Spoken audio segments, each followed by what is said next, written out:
United Nations दुनिया की body है, लगातार इसने इज़राइल के खिलाफ ये किए और वीटो हर समय कौन करता है? अमेरिका वीटो करके इज़राइल को बचा देता है। तो ये बात हमारे लिए बिल्कुल क्लियर है कि पैलेस्टीनियनों का जो भी समस्या है, फिलिस्तीनियों की जो भी समस्या है, उसमें अमेरिका का बहुत बड़ा हाथ है। देखिए, हमास के जो तरीके हैं, वो तरीकों का थोड़ा-सा उसकी उपज देखना चाहिए कि फिलिस्तीनी लोग अपने आप को इतना लाचार महसूस करते हैं कि उनकी इतनी तकलीफ के बावजूद न उनको यूनाइटेड नेशंस हेल्प कर पा रहा है, न उनको बाकी लोग हेल्प कर पा रहे हैं। तो यहीं से एक्सट्रीमिज़्म की शुरुआत होती है। एक्सट्रीमिज़्म अपने आप नहीं आता। एक्सट्रीमिज़्म तब आता है कि जब कोई कम्युनिटी एक कॉर्नर में धकेल दी जाए, उसको महसूस हो कि हमारे पास कोई रास्ता ही नहीं है, तो फिर हमास जैसे संगठन जन्म लेते हैं। सब जो अलग-अलग ओआईसी के देश भी हैं, वो भी इतने प्रिंसिपल्ड तरीके से नहीं खड़े हुए हैं और वो भी कई तौर से समझौतावादी परिस्थिति कि हमारा काम बन जाए, फिलिस्तीनियों का जो हो वो देखा जाए। तो ये उतना जो ज़्यादा काम ये कर सकते हैं, फिलिस्तीनियों को बाकी मदद देकर, उनके रिफ्यूजीज़ को या बाकी मदद देकर, वो नहीं हो रहा कि रिलीजन और politics in the name of religion, इसमें फ़र्क है। तो वो ज़ायोनिस्ट जो लोग हैं वो इस बारे में काफ़ी चालाक हैं कि उनके बारे में सही रिपोर्टिंग लोगों तक न पहुँचे। जैसे इंडिया में अगर आप देखें तो मीडिया सेल है और बाकी माध्यमों से मज़हब के नाम की सियासत अपने आप को पॉपुलराइज़ करती है।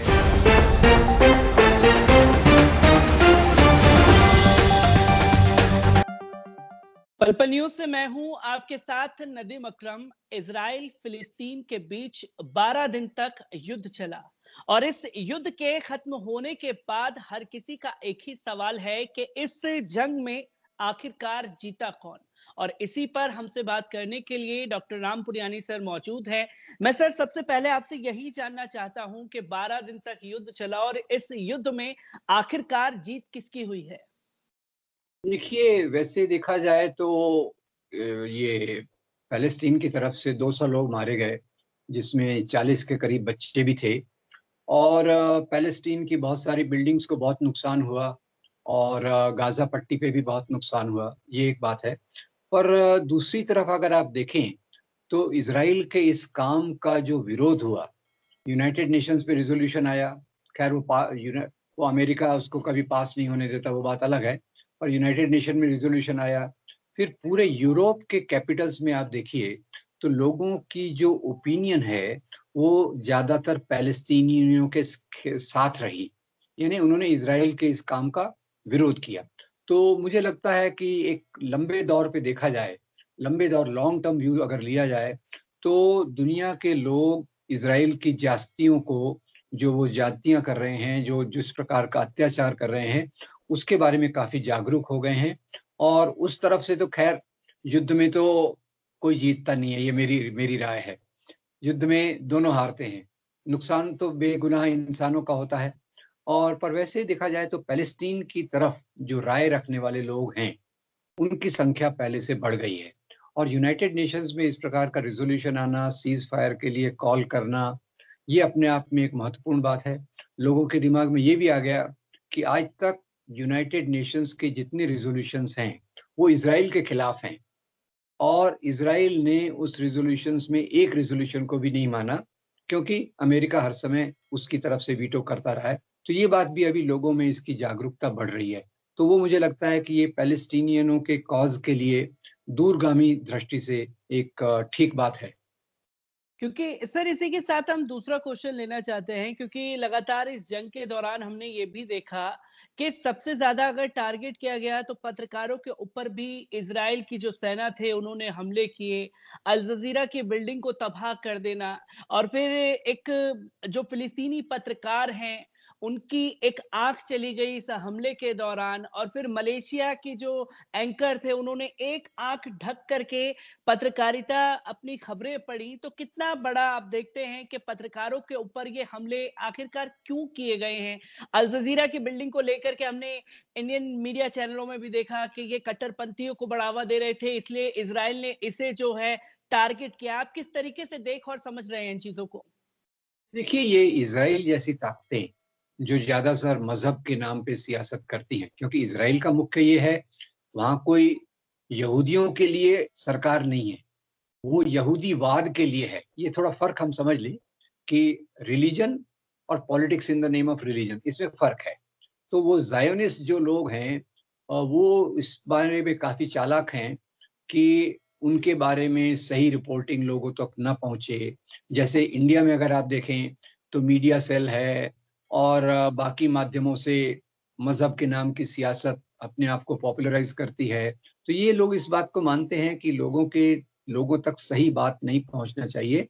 इसलिए ये ज़ायोनिस्ट लोगों ने, यहूदीवादियों ने ख़ास तौर से मीडिया की बिल्डिंग्स को, अल जज़ीरा की बिल्डिंग को टारगेट किया और क्योंकि वो जानते हैं कि दुनिया की ओपिनियन अगर लगातार उनके खिलाफ जाती रही, तो उनका जो सपोर्ट बेस है, उनको जो आधार अमेरिका से मिलता है, वो आधार भी कम हो जाएगा क्योंकि अमेरिका के अंदर वैसे देखा जाए तो कोई भी प्रेसिडेंट हो, वो ज़्यादातर इज़राइल का समर्थन करते हैं, इज़राइल को हथियार देते हैं और वो सब करते हैं। पर एक बात ये भी है कि अमेरिका में अगर बहुत ज़्यादा राय बनी, अमेरिका के लोग ज़्यादातर इस बात को पहचानने लग गए कि इज़राइल को सपोर्ट करना ये गलत है, तो उस डर से यहूदीवादी ये मीडिया को ज़्यादा टारगेट करते हैं।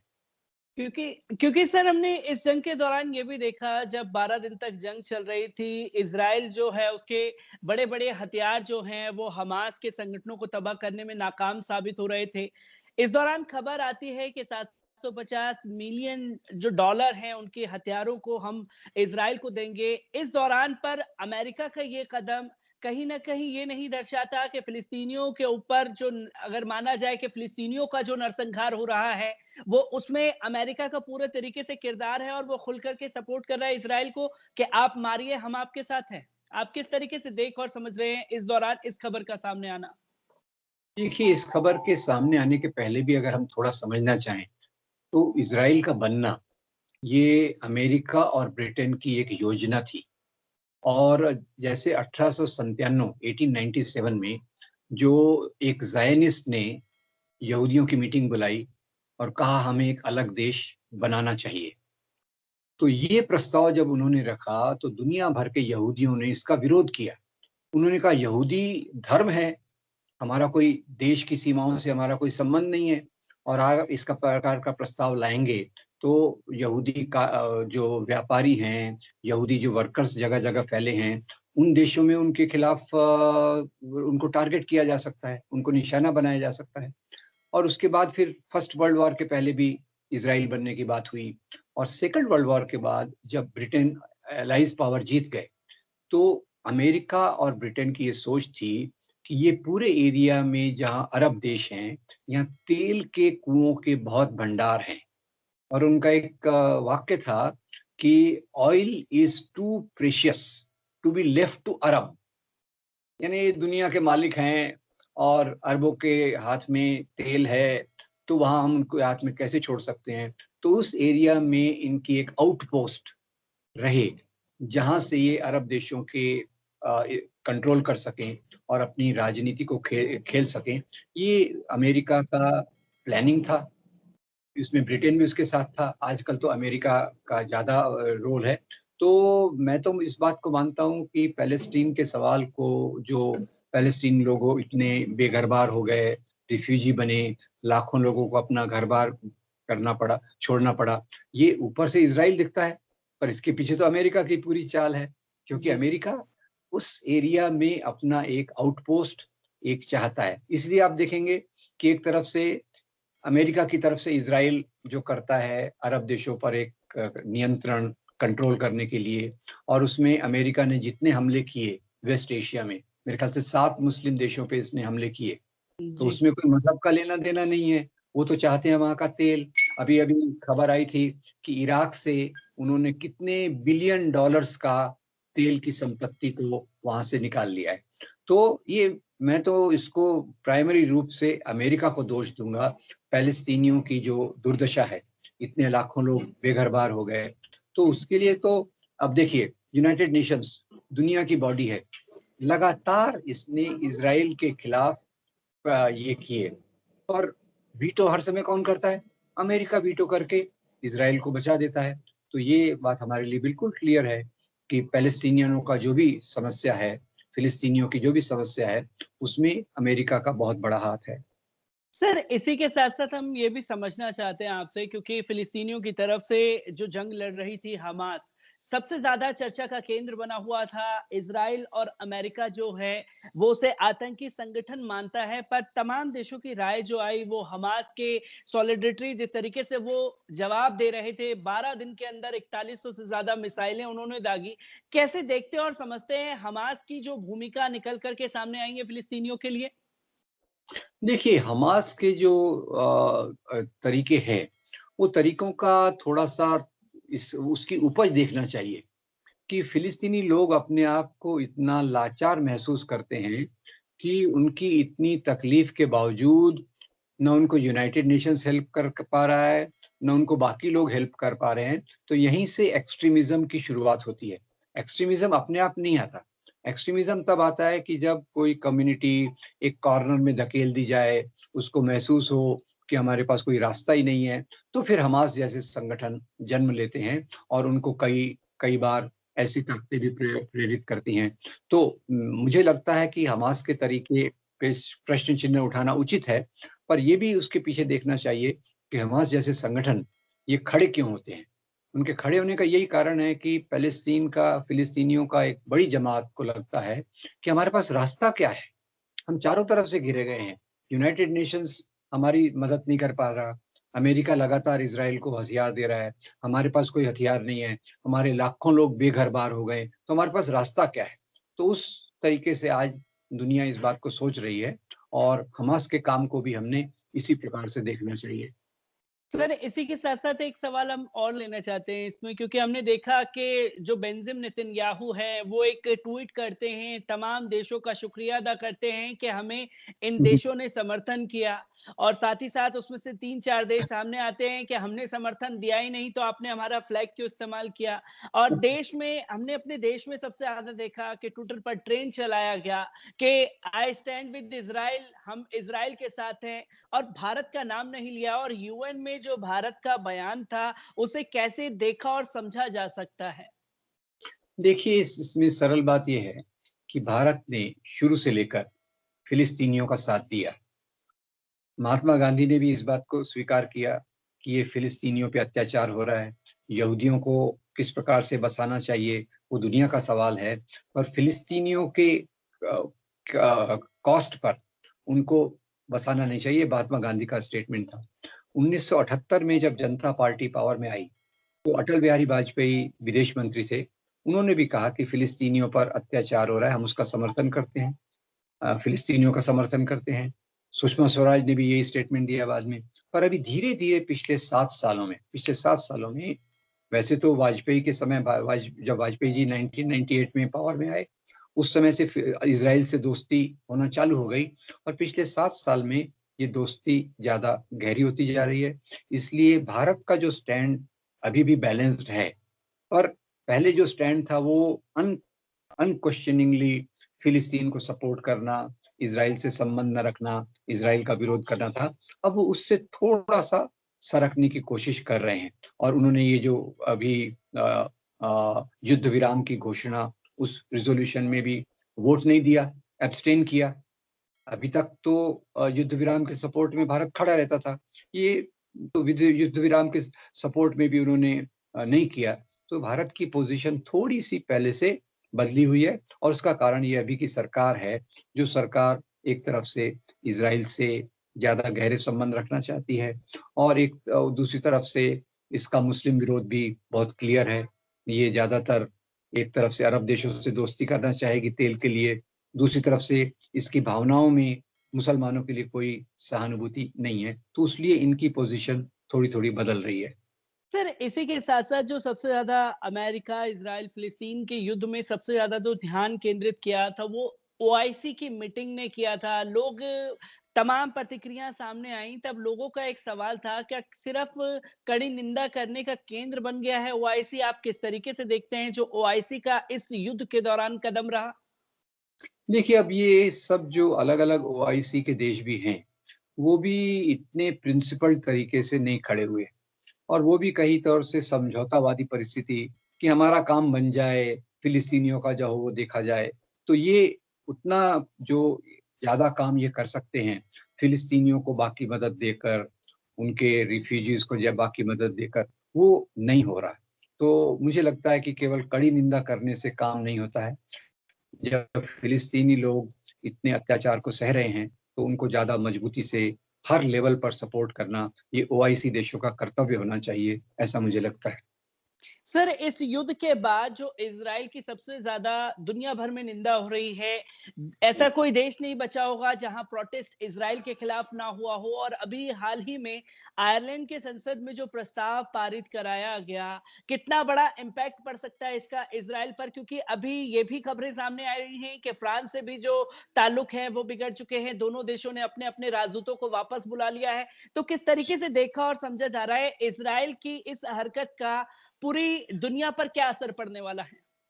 जी, मुझे लगता है कि जैसे मैंने शुरुआत में ही कहा कि इज़राइल के इस प्रकार की हरकत का एक तो कई देश अब इस बारे में स्पष्ट होते जा रहे हैं कि इज़राइल इसमें आक्रामक देश है, अमेरिका उसके पीछे खड़ा है और फिलिस्तीनी लोगों को बहुत तकलीफ हो रही है। तो इसमें 2 चीज़ें मैं देखता हूँ, कई देश जो सेंसिटिव हैं इस बारे में। पहले क्योंकि वेस्टर्न ब्लॉक जो फ्रांस, जर्मनी, इंग्लैंड और अमेरिका इनका सबका था, उसमें अभी उतनी ये नहीं रही, उसमें अमेरिका की दादागिरी ज़्यादा है। इसलिए बहुत सारे देशों को उस प्रकार से अमेरिका के कदम को मदद करना, ये ज़्यादा कोई उचित नहीं लगता। इसलिए कई देश यूरोप के इस रास्ते पर आएँगे और दुनिया के भी कई देश इज़राइल के इस प्रकार के कृत्यों का, जहाँ वो फ़िलिस्तीन की ज़मीन पे कब्ज़ा करके बैठे हैं, फ़िलिस्तीन की ज़मीन को छोड़ नहीं रहे और इस प्रकार के कृत्यों का अब अल्टीमेटली तो देखिए इंसानियत थोड़ी तो ज़िंदा होगी, इंसानियत थोड़ी ज़िंदा है, उसी आधार पे तो हम चल रहे हैं। यूनाइटेड नेशंस में भी ये बात होती है। तो कई देश और पब्लिक ओपिनियन निश्चित रूप से इज़राइल के खिलाफ जाएगी। सर, इस युद्ध में जो सबसे ज़्यादा एक ध्यान और केंद्रित किया रूस और चीन के स्टैंड ने किया, वो खुल करके फ़िलिस्तीन का समर्थन कर रहे थे। क्या इस युद्ध को रोकने का कारण जो है, वो रूस और चीन की प्रतिक्रिया की वजह से अमेरिका को ये स्टैंड लेना पड़ा है? ये संभव है क्योंकि देखिए आज दुनिया में चीन एक बड़ी शक्ति के रूप में उभर रहा है। रूस तो पहले से ही एक महाशक्ति के रूप में है। तो इनकी ओपिनियन के आधार पे अमेरिका अपनी ओपिनियन बता रहा है। वैसे तो अमेरिका का कोई भी प्रेसिडेंट हो, वो इज़राइल के साथ खड़ा रहता है। पर अगर चीन और रूस ये दोनों देश अगर इसकी निंदा करेंगे, तो निश्चित रूप से अमेरिका को फिर से सोचना पड़ेगा कि हम कितना इज़राइल को सपोर्ट कर सकते हैं, कहाँ तक सपोर्ट कर सकते हैं और कहाँ हमें इसको रोकना चाहिए। ये बात भी उसमें है। सर, एक आखिरी सवाल लेना चाहते हैं आपसे। युद्ध चला, इस युद्ध का आने वाले समय पर फ़िलिस्तीन और इज़राइल पर क्या असर पड़ सकता है? देखिए, मुझे लगता है कि जिस प्रकार की दुनिया की ओपिनियन आई, तो उससे फ़िलिस्तीनी लोगों को थोड़ी राहत मिलेगी और हो सकता है कि इज़राइल अपने आप को थोड़ा कंट्रोल करे। अपने आप को जिस प्रकार से वो एग्रेसिव है, आक्रामक है, वो आक्रामकता छोड़कर नेगोशिएशन टेबल पर आकर इज़राइल और पैलेस्टीन के बीच की बाउंड्री अगर आउटलाइन कर दी जाए यूनाइटेड नेशंस के सुपरविजन में, ऐसा प्रस्ताव मेरे ख्याल से दुनिया में ज़ोर पकड़ेगा और उस तरफ जाकर वैसे तो देखा जाए तो इज़राइल के आम लोगों का भी फ़ायदा उसमें ही है। आम फिलिस्तीनियों का भी तो फ़ायदा है, इज़राइल के आम लोगों का भी फ़ायदा, सिर्फ़ ज़ायोनिस्ट लोगों का फ़ायदा नहीं है, पर दुनिया की जैसे ओपिनियन बदल रही है, तो उस दिशा में जाने की बहुत बड़ी संभावना है। सर, एक आखिरी सवाल जो जाते-जाते हमारा बनता है, बेंजामिन नेतन्याहू ने जिस तरीके से फ़िलिस्तीनियों के ऊपर आक्रमण करवा दिए और अभी उन्हीं की जो जनता है, वो उनके खिलाफ खड़ी हुई है। क्या अपने आप को सत्ता में फिर से वापस लाने के लिए बेंजामिन नेतन्याहू का ये कदम था या अपने आप को जेल जाने से बचाने के लिए ये आखिरी स्टंट था उनका ये फ़िलिस्तीनियों के खिलाफ? देखिए, ये ऐसा कहते हैं ना, nationalism is the last resort of scoundrels. तो जब भी कोई ये फँस जाते हैं, तो वो राष्ट्रवाद के नाम पर एक उन्माद, हिस्टीरिया पैदा करके जनता के एक सेक्शन को अपनी तरफ लेना चाहते हैं। और मेरे ख़्याल से इज़राइल की आम जनता इसके बाहर हो चुकी है, क्योंकि वो भी इन चीज़ों को देख रही है क्योंकि इज़राइल में हम ये नहीं समझना चाहिए कि सभी लोग ज़ायोनिस्ट हैं। जी, जो आम यहूदी है वो भी तकलीफ़ में है। तो वहाँ भी एक राय जो बन रही है, वो इस प्रकार की चीज़ों को समर्थन नहीं करेगी। और नेतन्याहू का तो ये चाल था कि वो अंदर से सत्ता उसके राइवल्स जो हैं, वो मज़बूत हो रहे थे। तो ध्यान हटाने के लिए विदे पड़ोसी ताकतों पर आक्रमण करना और ये करना, ये तो इस प्रकार की राजनीति का एक बहुत बड़ा हथियार है। तो उस तरीके से मैं देखता हूँ कि नेतन्याहू ने कोशिश की कि खुद की सत्ता को भी बचाए रखें और उसके लिए उन्होंने इस प्रकार का कदम उठाया।